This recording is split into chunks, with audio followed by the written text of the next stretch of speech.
মালাকুল মউত দূর থেকে দাঁড়ায় দাঁড়ায় দুনিয়ার মানুষদেরকে বলে, ইয়া আইয়ুহান নাস, মানুষ তোমরা কেন কাঁদো, তোমরা কেন কাঁদো, তোমরা কেঁদো না, তোমরা কেঁদো না। আল্লাহর ইজ্জতের কসম, আল্লাহ তাআলা যতদিন তার হায়াতের জিন্দেগি দিয়েছিল ততদিন সে বেঁচে ছিল। তার হায়াতের জিন্দেগি শেষ, দুনিয়া থেকে আল্লাহ তাকে উঠায় নিছেন। আবার যখন কান্না করে আজরাইল ডাক দিয়া বলি, ইয়া আইয়ুহান নাস, এ মানুষ তোমরা কান্না করো না।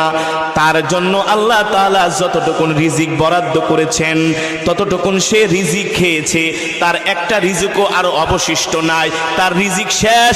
এই কারণে আল্লাহ তাআলা তাকে দুনিয়া থেকে উঠায় নিয়েছেন। ঠিক কিনা?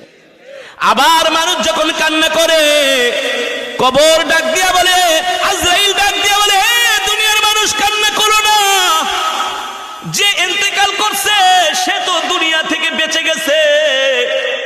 তোমরা কবরের জন্য তৈয়ার হও, তোমরা কবরের জন্য প্রস্তুত হও। সাহাবীরা জিজ্ঞেস করলেন, গো আল্লাহর নবী, তাহলে আমরা আজরাইলের মালাকুল মউত ফেরেশতার এই কথা শুনতে পাই না কেন? নবী বলেন, ও সাহাবীরা, দুনিয়ার মানুষ যদি এই কথাগুলো শুনতো তাহলে দুনিয়ার মানুষ কোনো ব্যবসা বাণিজ্য চাকরি বাকরি করতে পারতো না, খেত খামার করতে পারতো না। তাহলে সব মানুষ কবরের চিন্তায় দুনিয়া ছাইরা জঙ্গলে যায় শুধু ইবাদত করত। মান সালাকা তরিকান ইয়ালতামিসু ফীহি ইলমান সাহালাল্লাহু লাহু বিহি তরিকান ইলাল জান্নাহ। আল্লাহু আকবার।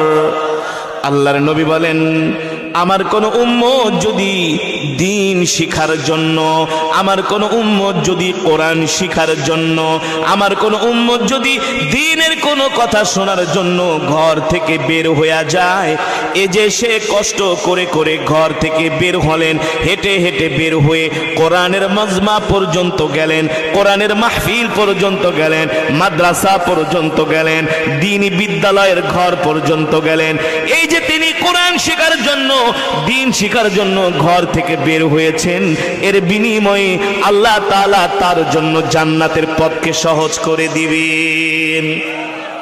জোরে বলেন আল্লাহু আকবার। মুসলমান, আপনার এই দিনের বেলা ওয়াজ মাহফিলে আসছেন, অনেকেই দুপুর বেলা এখনো খান নাই, অনেক দূর থেকে হেঁটে হেঁটে আসছেন। রাতের বেলা ওয়াজ সবাই শুনতে পারে, কিন্তু দিনের বেলা সবাই ওয়াজে আসতে পারে না। দিনের বেলা ওয়াজে আসতে হইলে ঈমানটাকে মজবুত করতে হয়, দিনের বেলা ওয়াজে আসতে হলে অনেক কিছু কোরবানি দিতে হয়। আপনারা যারা আল্লাহর বান্দারা আসছেন সবাই কাজের মানুষ।